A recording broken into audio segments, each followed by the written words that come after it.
What would you do if the very league you've been carrying on your shoulders treated you like you didn't matter? Because right now, that's exactly what's happening to Caitlin Clark.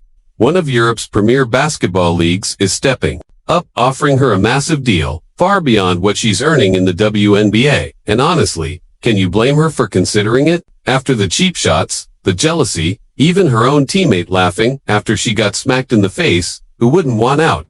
Caitlin's been the face of women's basketball this entire year, and now the WNBA is at real risk of losing her dot.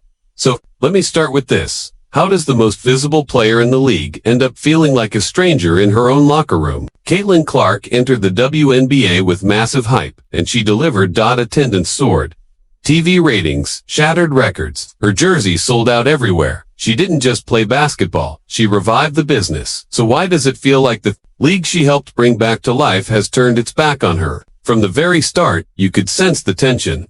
The hard fouls weren't just about defense, they felt personal. And what did league officials do? Nothing. No fines, no upgraded flagrants, no message of support, just this unspoken expectation that she had to earn her respect. But let's be real, she already earned it. She's accomplished more in a few months than many do in an entire career. So again, how did we get here? How did the WNBA allow jealousy, bitterness, and politics to cloud their responsibility to protect their biggest star? And more importantly, if a major overseas league is ready to roll out the red carpet, why should she stay? Let's talk about the physical play. Yeah, every rookie takes hits, but what Caitlin's been dealing with, that's not just welcome to the league, that's next level. From elbows to the face to full-on shoulder checks, this was about sending a message. Remember Kennedy Carter's blindside hit? It was ruled a common foul, but come on, that was deliberate. You could see it in her form, the lowered shoulder, the follow-through, the glare, and the smirk from Angel Reese on the sideline. That wasn't basketball. That was a clear message. We don't like the attention you're bringing. But here's the truth. Caitlin didn't ask for the spotlight. She didn't beg for sponsorships. She just played her game, and millions followed. And somehow, that made her a target. Rookies aren't supposed to be public enemy number one. But every night, veterans came at her like it was Game 7. Still, she never flopped. She never winned. She just got back up and kept playing. That's toughness. But the WNBA stayed silent. No statements, no protection. No, we've got your back. So now, Europe is watching this all unfold and saying, hey Caitlin, we see you. We value you. So how long before she responds? Let me go where I'm wanted. One of the lowest moments this season, it didn't come from an opponent. It came from her own team. Caitlin got poked in the eye, mid-game, serious enough that replays suggested it. Should have been a flagrant, but instead of standing with her, her own teammate, Smith laughed. Worse, she laughed with the player who poked Caitlin, who also happens to be her girlfriend. After the game, they even posted a video, joking about the incident like it was some hilarious prank, not a cheap shot that left Caitlin visibly shaken. And when Caitlin reacted naturally and shoved Sheldon away, things spiraled. Marina Mabrey stormed in and blindsided Caitlin from behind. That wasn't defense. That was retaliation. And what did the refs do? Gave Caitlin a technical foul. She got attacked twice, and she's the one penalized. Mabrey wasn't ejected. Neither was Sheldon. Caitlin just had to get up and pretend it was business as usual. That's the kind of treatment that makes Europe more appealing. Not just the money, but the respect. So again, would you stay? Let's call it what it is. Jealousy. Caitlin Clark didn't just enter the league, she took it by storm. ESPN couldn't get enough. Fans packed arenas. Social media went nuts. And some players didn't like it. They threw shade in interviews, questioned her defense, downplayed her stats. She's not that tough. She hasn't faced real defense.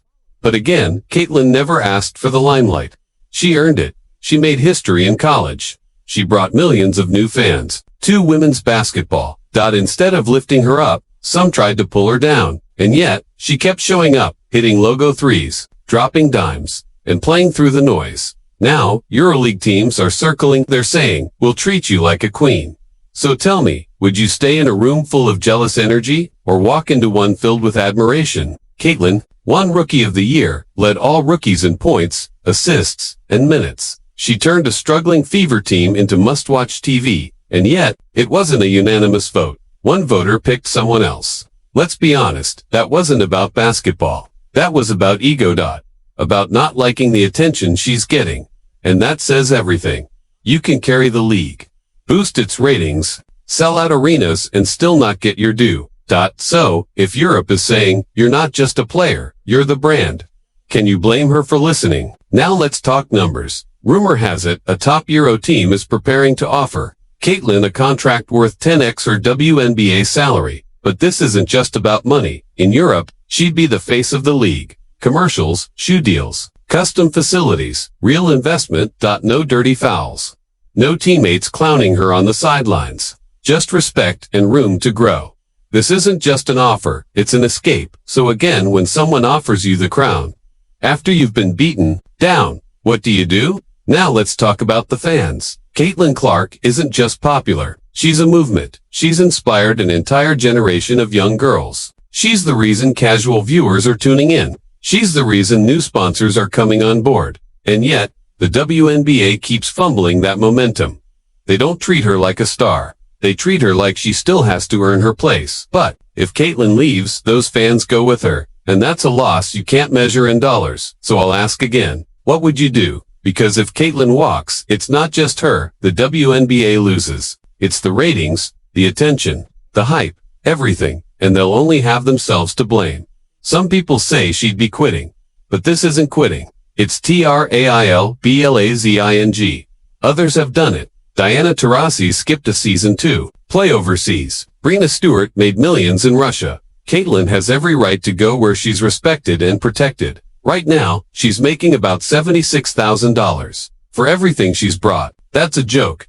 She gets elbowed, mocked by teammates, downplayed by the media, and still suits up like a pro. Meanwhile, overseas teams are offering her private security, custom facilities, and seven-figure deals. The WNBA had a generational star and gave her chaos. So if Caitlin walks away, can you blame her? Let me leave you with this. She's standing at a crossroads. One road leads to a league that hasn't protected her. The other, to a place that will. What would you do? Would you stay where you're tolerated? Or go where you're celebrated? Let me know in the comments. And if you ride with Caitlin, no matter where she plays, hit that like button and subscribe.